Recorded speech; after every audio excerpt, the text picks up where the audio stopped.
we'll get started this morning. We'll start with an opening statement from Coach, and then we'll jump into questions. Okay, good morning. Hope everybody's doing good. The game on Saturday, that was a wild game, kind of a weird game in a lot of ways. There was some really good stuff on offense for us. A lot of the game, we ran the ball well. I thought our running backs, really all three of them, especially Xavier and Roderick, ran with great vision at almost 200 yards after contact. We were explosive for a lot of the game. I think we had 9 plays of over 20 yards, and they were the Big 12 leader coming in, averaging giving up just 3.5 explosives a game in terms of over 20 yards. And so that was all good. And then, there were times we self-inflicted, the pick six, the surprise bunt that obviously didn't help us, our team, but we overcame it. And, the weird part, when I said it was a wild and then it was weird, the weird part is, for 7 minutes in the third quarter, from the 9-minute mark, 9.5-minute mark, when our defense left the field to the 2-minute mark, we were down by 4. And then when the defense came back out with 2 minutes to go in the third quarter, we were down by 3. So the pick six and the surprise bunt that got returned for a touch, that didn't hurt the defense. It hurt the team, and obviously hurt that part of the game. But in terms of the defense, the second half, I thought they played really well. And then there were like a couple series where we were really loose in our run fits, and we gave up 2 touchdowns in the second half, but had a pick and 2 fumbles and a couple punts in the second half and gave up 35 points offensively, and then the special teams accounted for the other 2 touchdowns, which is the same amount we gave up last year to them. The other part, which I did say Saturday, that is still evident to me, to our coaches, and I know it is to our players, is just the vibe and the belief that we continue to fight. And these guys are playing hard, and I think that's why we're in those games. And didn't come here to be close. We didn't come here to play close games, but we are close. And so those are real things, but it's also a challenge for us as well as our inspiration to overcome that and to get over the hump and not be close anymore. So that's exactly what we're doing. But the fight and the guys overcoming, whether it's injuries or COVID or whatever it is, I'm really proud of them. Our coaches are proud of them. We continue to fight. Got Kansas coming in here this week, and it'll be a big opportunity for us against a team that beat us last year to come out and really hopefully put our best display on. So empty the tank here the next 5 days and send these seniors out as winners, and that's a big deal around here for us on Saturday morning. So with that, we can go ahead and open it up for questions. Don, you want to start us off? Hey, back to the onside kick for a moment. The one that was returned for the touchdown. What is the assignment for the guys on the side the ball's going to? Because it looked like Jamarcus Ingram, for one, ran beyond where the ball was, where Taylor fielded it and returned it. Yeah, we wanted Jamarcus to field that ball right there past the 12-yard line, 12 yards from the kicker. That it obviously failed. It was calculated, aggressive move. It was against a scouted look. The guy was 20 yards deep. We were going to put it just past the 10-yard line and go field it, and we didn't get it done. So it was just an awareness issue on his part then? Don, we just didn't get it done. I'm not going to blame guys, and I'm not going to blame players, and I'm not going to blame the situation or anything. It was a scouted look. It was calculated, aggressive. We had just gained the momentum We wanted to double down on the momentum at that point. It was a look that had been, we didn't, it obviously wasn't designed to backfire like that, especially for a touchdown. And we all know that. And that hurt our team. Did not hurt our defense, but it hurt our team. And we ended up overcoming it and getting it back to an even game. Unfortunately, we had to overcome that. And I'm not downplaying that significance. I understand that. Go to Jarrett. Hey, Coach, how you doing? Good. Hey, I have a couple of kind of bigger picture questions here. The first one is, Senior Day coming up, and 17 seniors will be honored, but I think a lot of people have questions on, is there anyone that you could say, confirm, is expected to return, and on the other hand, expected to move on, whether it be the NFL or just with life in general? Yeah, Jared, I'm going to let those guys kind of announce that. There has been some initial conversations. I think I even mentioned that a few weeks ago during bye week. All guys are kind of contemplating their future. We're going to really dive into that early next week as soon as this Kansas game's over. And, if they want me to announce that next week, then I can. And if they want to do it themselves, they can. But I would say right now, probably not, unless they've, kind of done it and I don't know about it, but really nothing final, one way or another. So you don't have an idea of, at least in like a handful of guys you expect to come back with, is there any kind of number you can give us without naming names? I do expect some guys to come back. I expect some guys to probably, move on to the draft, or, to put their name in. I don't know if it's 50-50 or 70-30 coming back to leaving. I don't know. We've had some initial conversations, but it's a little bit more informative, informational, and them trying to make decisions with their families. And then in terms of a bowl game, is that still on the table if y'all were able to win this weekend? Is a bowl game still a possibility or no? I haven't been told no or yes. I don't know, Jarrett. Okay, thank you. Yep. Go to Eric Kelly. Coach, I got two for you. First one, obviously Eric getting added to the Bolitnikoff watch list today due to his performance this season. Where have you seen him develop even from the start of this year, or maybe when you first got him as a player? Well, I think the thing that makes Eric Ezukanma special is his consistency in his work ethic. The guy grinds. Off season, spring ball, summer, daily during practice. He's tough. He's physically tough. He plays through hurts. He's mentally tough. I think his skill set, he's gotten a lot better in and out of breaks. At the top of the route, that's harder for a taller guy. He's physical. He makes competitive catches. Enjoys playing the game. He's fun to coach. He's coachable.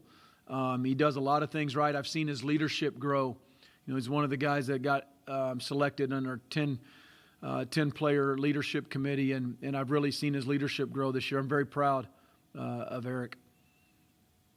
And then Kansas obviously still, at least a wide receiver, has some weapons that you guys saw last year, but has not having Puka changed the way they kind of run their offense a little bit?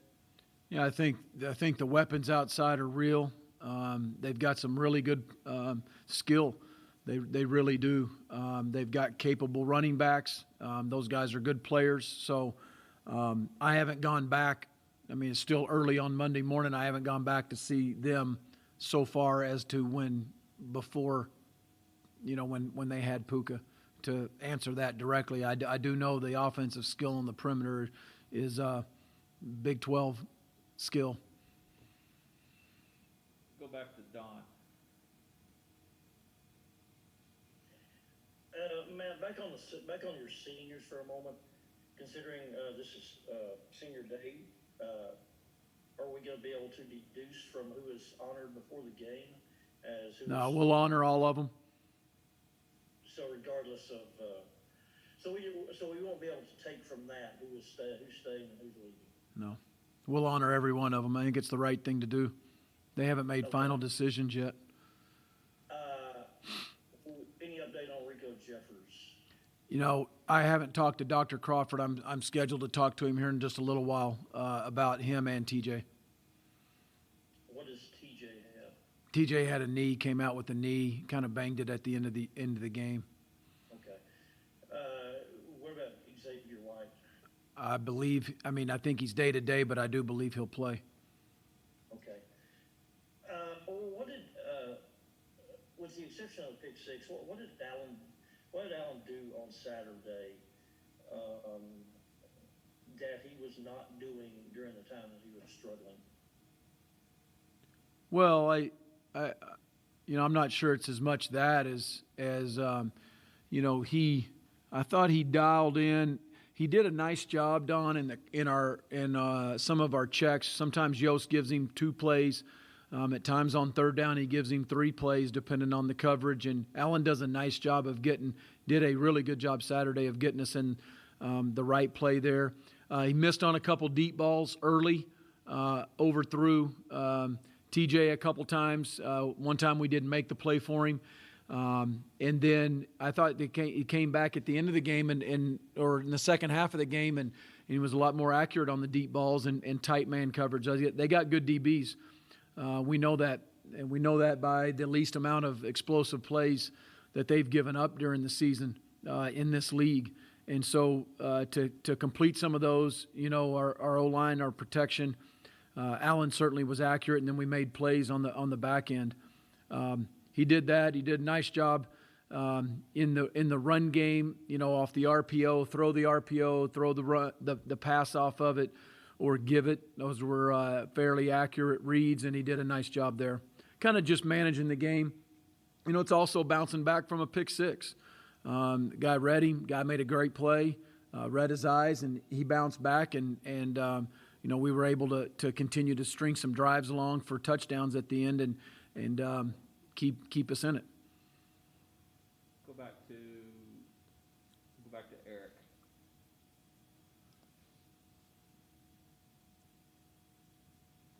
Hey, Coach, your defense, where have you seen that unit progress from one that gave up, a decent amount of deep balls to Houston Baptist to one that has really seemed like they become one of your strengths the past couple of weeks? Yeah, just consistency in the back end, by alignment, by communication. Because, man, we sure gave some walk-offs off that day. And a lot of it was that. And, I think steady play of Tommy Leggett, steady play by Eric Monroe. Anytime your safeties are playing steady and they're tackling well in space, I think you're going to have a more consistent unit. That unit on the defense has been fairly consistent. And then you take our corners, going against these the receivers. I just talked on the conference call. Tylan Wallace is nationally one of the best there is, and he'll play on Sunday. And I thought DeMarcus Fields, and he had a good battle. I mean, that's a good battle out there, and I think 2 won some, and I think 23 won some. And so that's a battle that you continue to fight at corner. But when your safeties have played fairly consistent, Eric, it helps the improvement of that defensive unit. Go back to Jarrett. Coach, I have a couple questions about some freshmen. Donovan Smith actually tweeted out recently something about soon with pictures of him like in practice garb. I was wondering if you had some kind of update about his injury status or if he could possibly be available in the season finale. No. Okay. I need to check his tweets out, I guess. Those are probably... I'm trying to get him in trouble. I think No, he's good.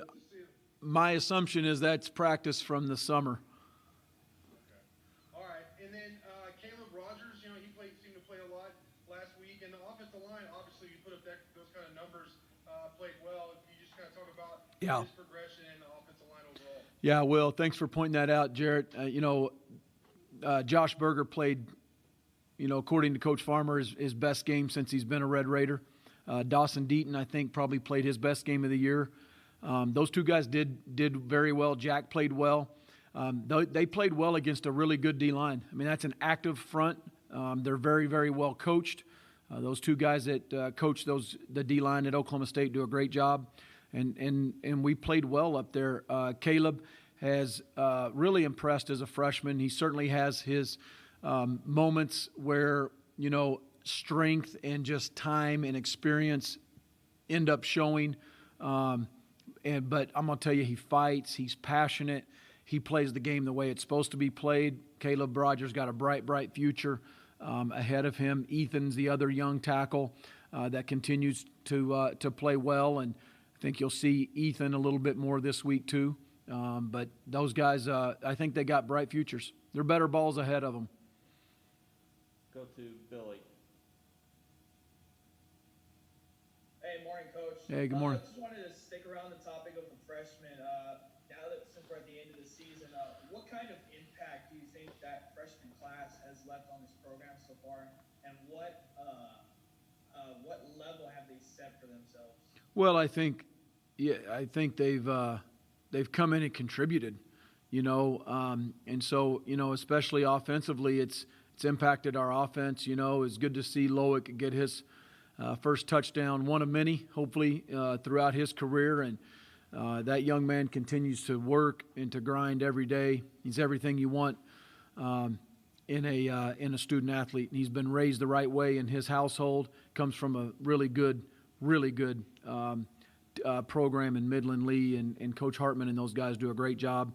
He came in very well coached and very responsible. But we've gone through a lot of those freshmen, but I think the impact that they've had this year is really good. But I do think for all of them, we've got some guys redshirting on defense that I'm excited about. Redshirt freshman O-lineman Larry Moore, D. Lou, Kobe Minor, John Davis, and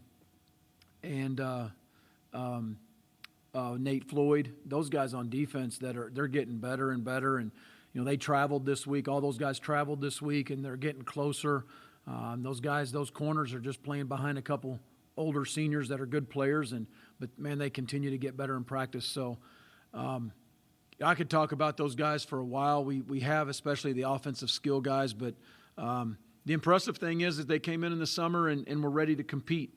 And hopefully that's the recruiting classes that we continue to put together obviously the grad transfers and the JUCO guys.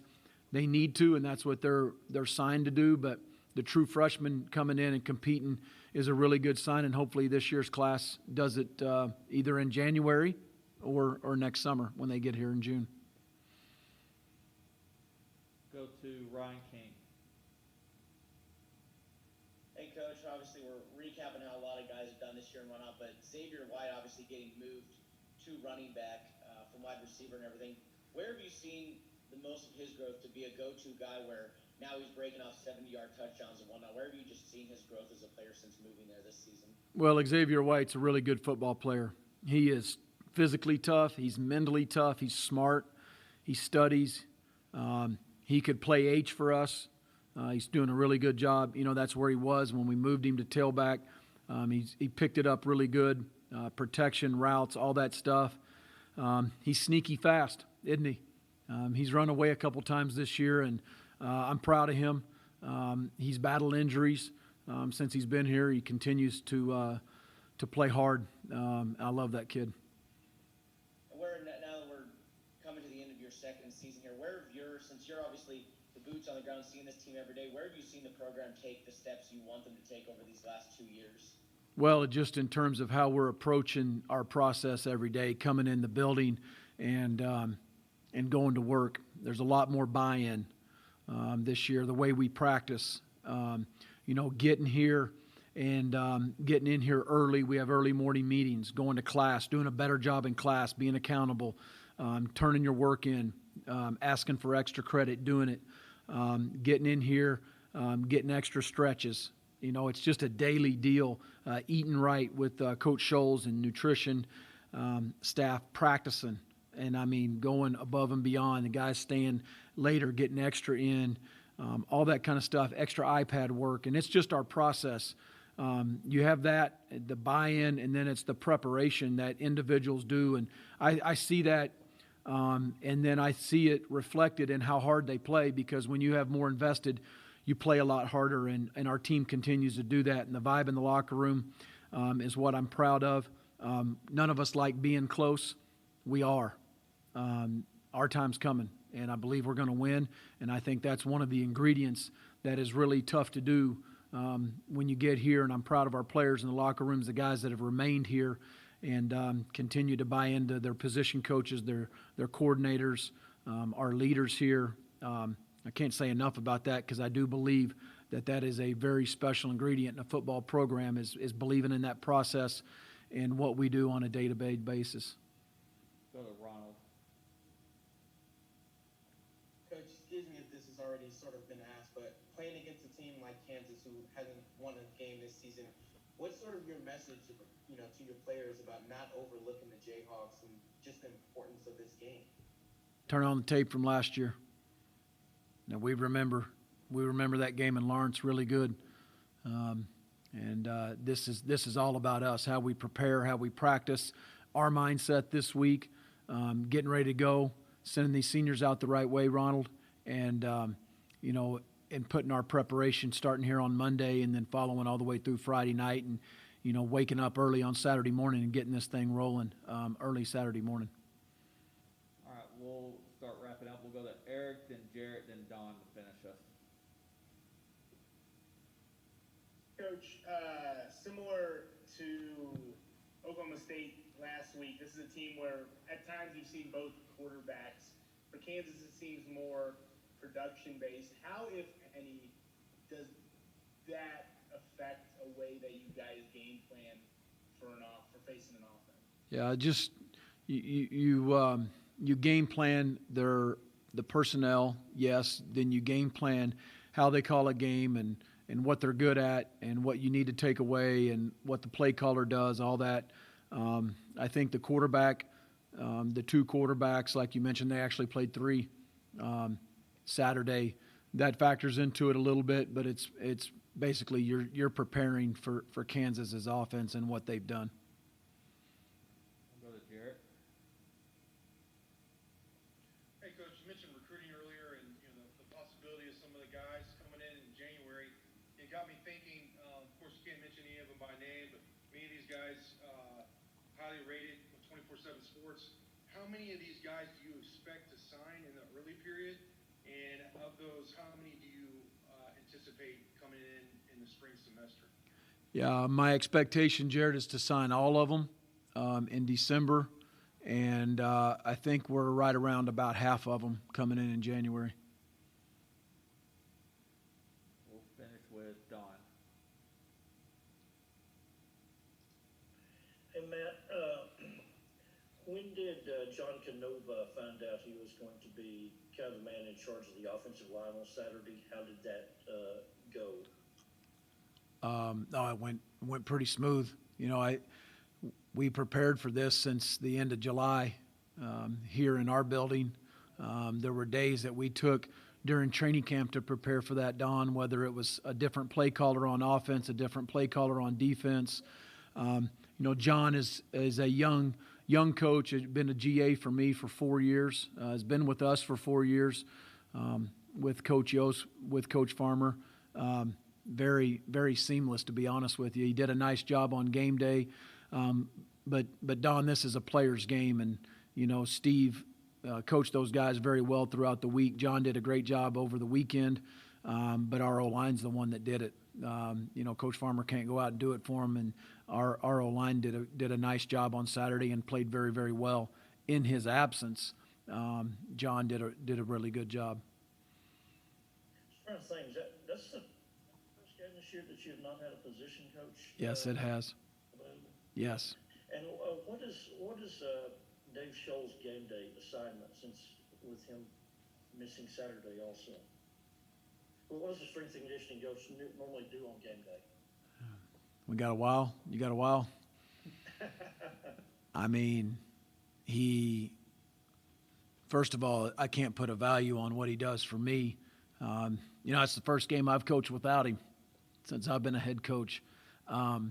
But Don, everything from no particular order, the food, the smoothies to the nutrition, to our walkthrough stuff that he has his hand in, pregame, the stretching, the flow of the locker room, the groups, and I honestly I can't put a high enough value on that.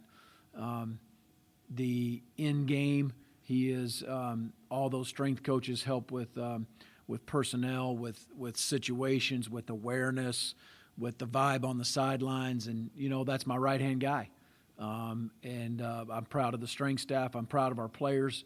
We had no issues subbing, and did a really good job in a tight sideline, and didn't have much. It was just that's a tight deal. I was worried about that, but Dave Scholes does a lot for our program, for our players. Like I said, he's my right-hand guy, and but we talked all summer about it. When the head coach gets it, here's what's going to happen. Here's who's stepping in. Here's what he continues to do from home, and really our staff and our players, they've done a nice job of just stepping up. And it's 2020. We all know it could happen to anybody, and it could happen to me this week or another one of our coaches, and we'll do our very best to go out and find a way to win on Saturday. And, okay, I have two quick follow-ups on guys that were asked about earlier. Dowdy is trying to rush me out of here, so you can go quickly on this. But Don, you've worked with Dowdy for quite a while, haven't you? You know him good. Regarding Donovan Smith, Yep. When you discussed his shoulder surgery in mid-October, you said y'all were hoping to have him back on a limited basis by spring. I think that's still the plan. Has anything changed on the timeline? No, sir. Okay.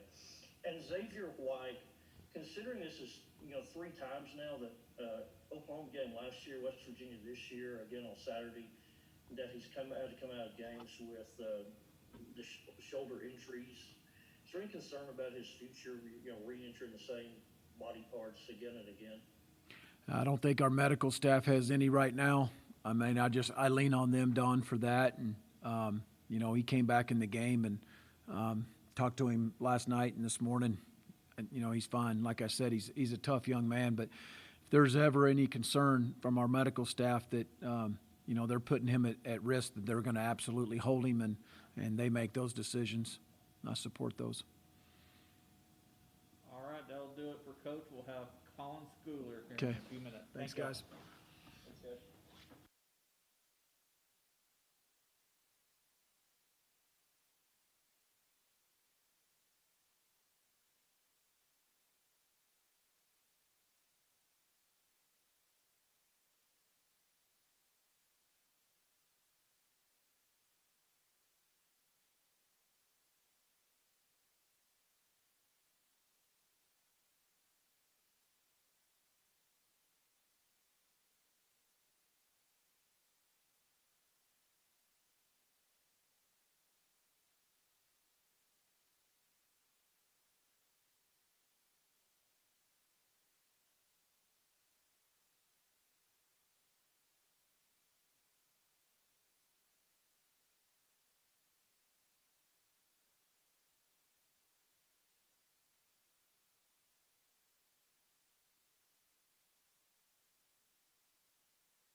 All right, we'll start with questions for Mr. Schooler, and we'll start with Eric Kelly. Colin, just thoughts on how you thought the defense played. Do you guys feel, is it a helpless feeling when you see the offense take a lead and then the next time you come out, due to no fault of your own, you're down multiple scores? I think it's tough for a whole team when things don't go our way, and one of those scores came off of special teams, and a lot of defensive players play special teams, so we're not scot-free on not giving up any points, because we do have defensive players like myself on kickoff or the onside team that they ended up scoring on. But I think our defense, one of the few things that we did well on Saturday was we didn't really flinch when it came to a couple scores without us, the actual defense being on the field. I thought we came out in the second half and played a lot better football than we did the first half, but as I've mentioned earlier in the year, if you want to win games, you have to play full games, 4 quarters long. So we weren't able to do that, and I think it showed in the end.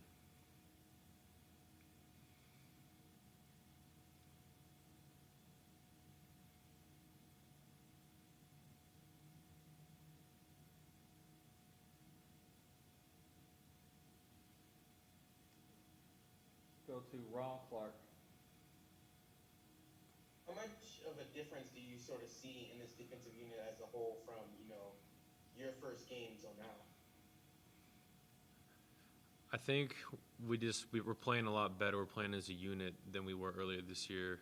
I'm sure, as you guys know, there's a lot of newcomers on this defense, whether transfers or young kids playing, injuries, new guys stepping up. And I think we've done a really good job of keeping everybody together. We've been practicing really well together, communicating really well. And I think from watching that first game till now, it shows that we're working together as a unit better towards the end of the season. Go back to Eric.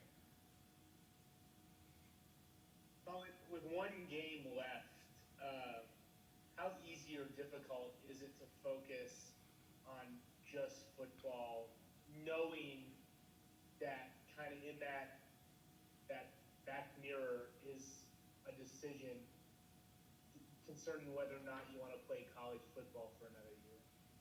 I don't think it's very hard to focus. It's just another week for us right now.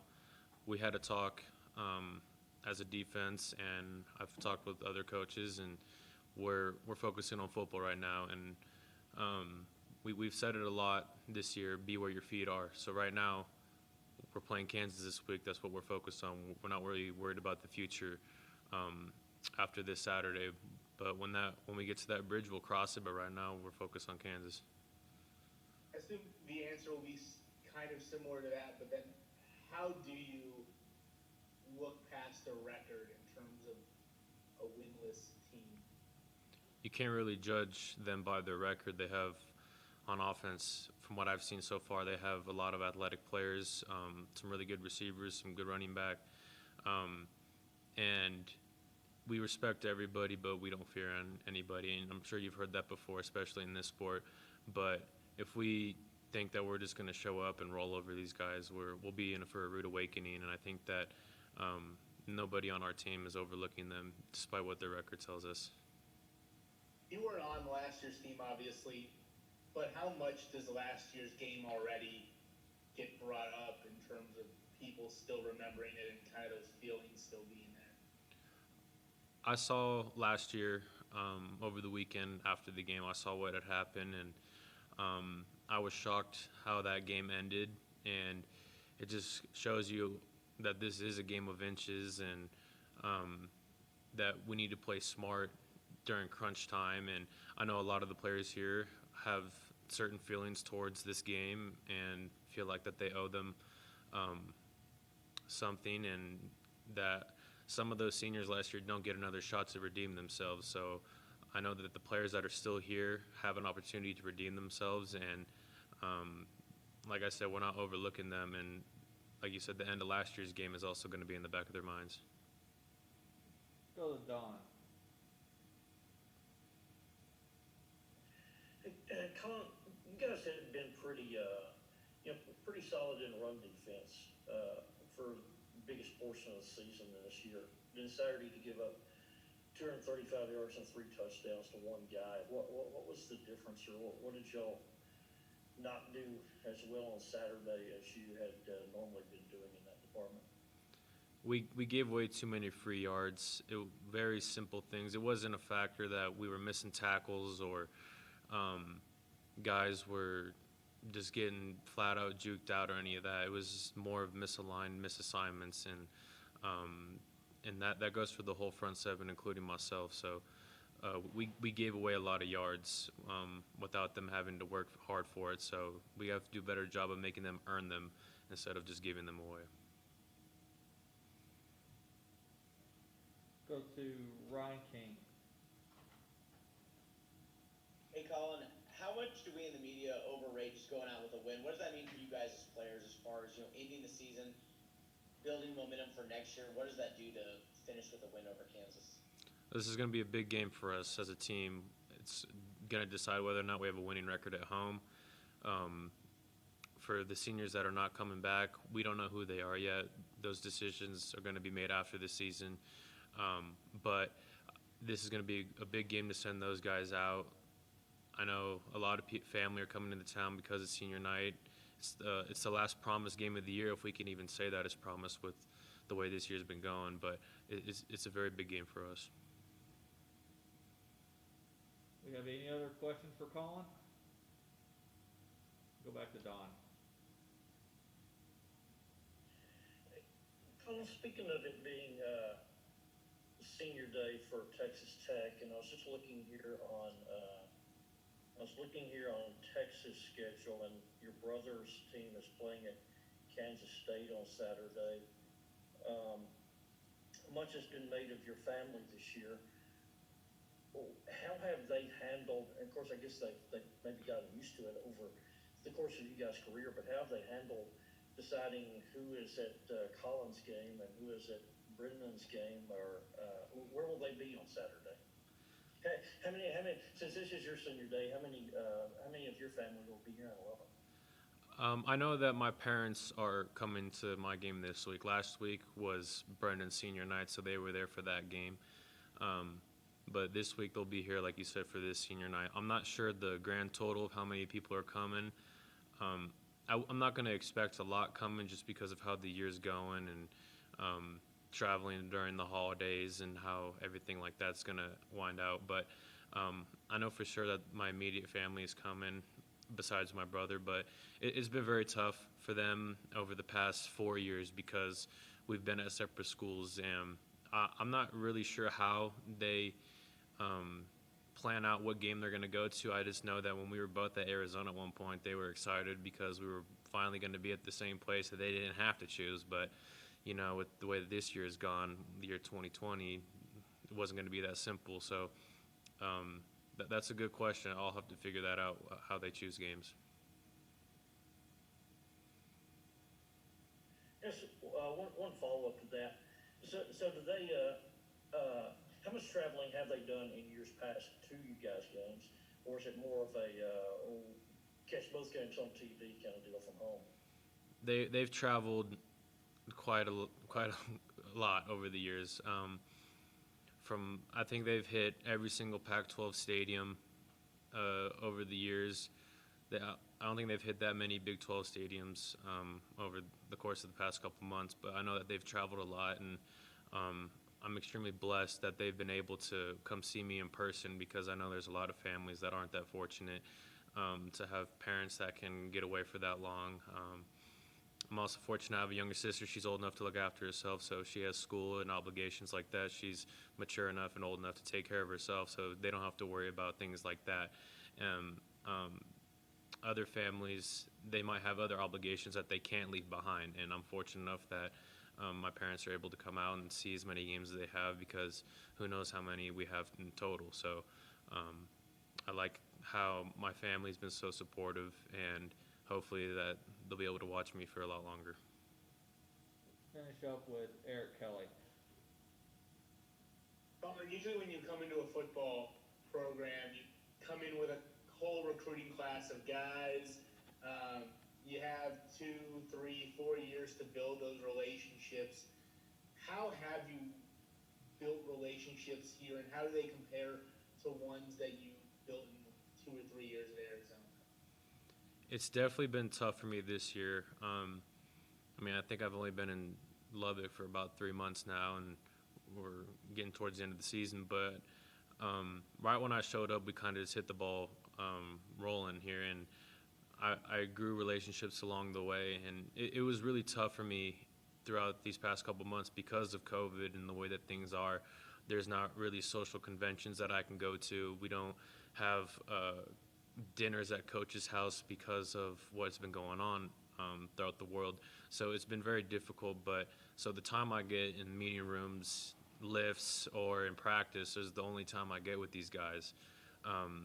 So over those periods of time through team activities and traveling and all that, that's how I've been building relationships with them. But it's been very difficult because, like, at Arizona, you know, like you said, you come in with a group of guys, you have multiple years to get to know them. In the summer, you guys can do team activities, go bowling, do certain things as a team.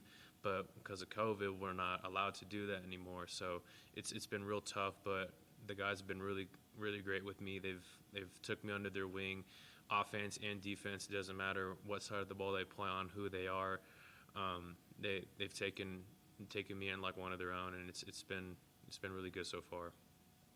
Are there any is there a guy or any guys that you kind of relied on or kind of built that type of relationship with in the limited time you've had? Well, I was fortunate to know Christian Laval when I got here. Christian and I go back to middle school back home in California. We played Pop Warner football together, baseball. We played alongside each other in high school, won a championship doing that.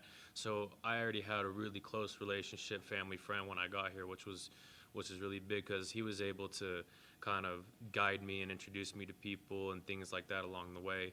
And Rico's also done a really good job of keeping me up to speed and keep me involved in the defense because, I mean, like you said, a lot of players get fall camp, they get spring ball, they have years to develop. Well, I kind of just showed up as they were starting their season, so it was really difficult in the beginning, but those guys have really helped me out socially, emotionally, and also with football as this year's gone on. All right. Thanks, Colin. We'll be back with Eric here in just a few minutes.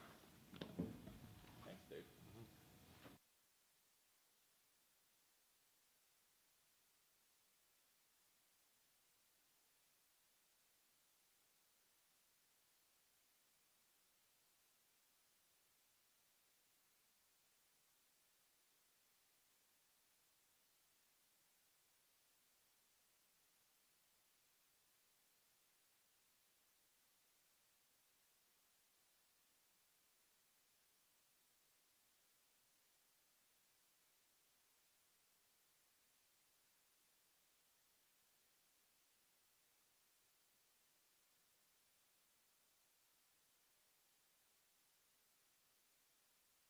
Before that. Appreciate that. We'll start with questions for Eric, and we will start with Eric Kelly. Eric, where have you seen yourself develop the most? It can either be from maybe when you came to Tech or even from the beginning of this year. I feel like I developed most in just being comfortable. I feel like the game slowed down for me a lot, and you know I fumbled earlier in the game or in the beginning of the second half, and usually you know if I were to fumble and you know they get the ball back, I'd get down on myself, my head down, and like not be able to bounce back from that. But I feel like I've developed and grown into you know a vet player, and with that I just shrugged it off and was like, I'm finna go put some points up for the team so we can win this game. Go to Ryan. Hey, Eric, in these 2 years, just under head coach Wells, I know like he's mentioned a lot of times wanting to turn the culture on, everything that this coaching staff is trying to achieve at Texas Tech. Even from last year to this year, where have you seen the growth as a program? Whether it's you know with the guys individually, the coaches actually coaching you guys up, where have you seen that growth? I feel like the players are way more bought in.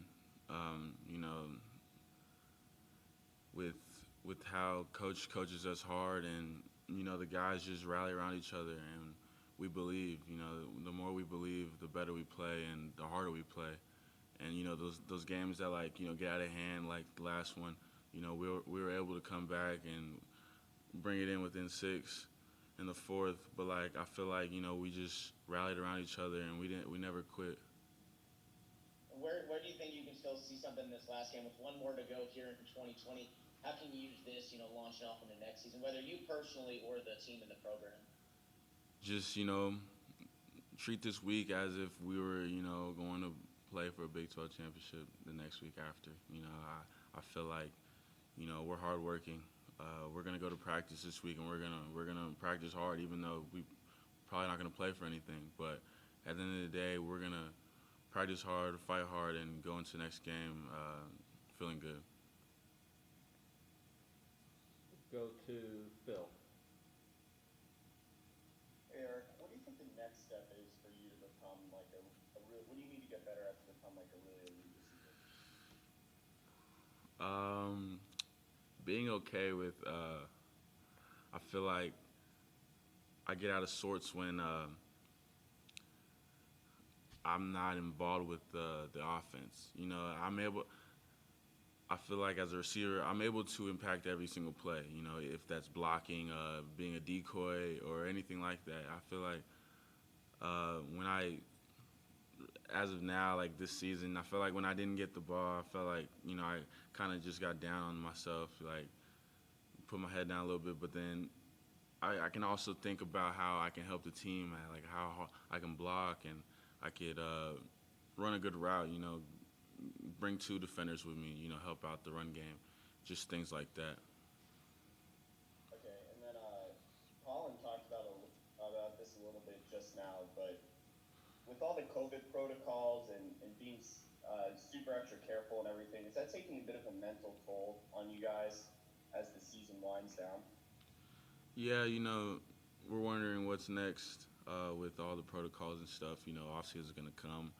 Do we still have to take 3 tests a week before we play, before like the week's over, before we lift and stuff like that? And, we just don't know. Really nobody knows, so we're just going with the flow.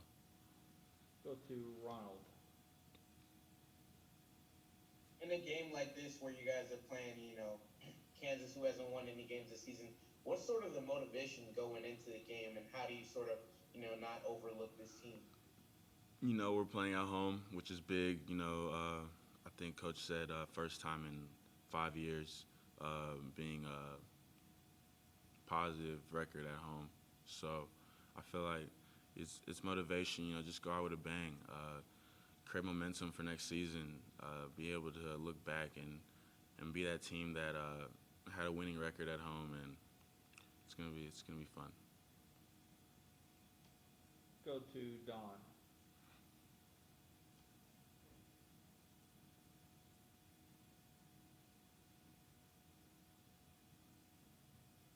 Hey Eric, I was just looking at the Big 12 stats, and your numbers are nearly identical to Tylan Wallace's. I mean, difference is 2 catches, 57 yards, and 1 touchdown. Is the only difference between you 2 guys' receiving totals this year. Considering that how highly regarded he is, not just in the Big 12 but across college football, what does it do for you at this stage of your career to be producing numbers that are right there equivalent to his?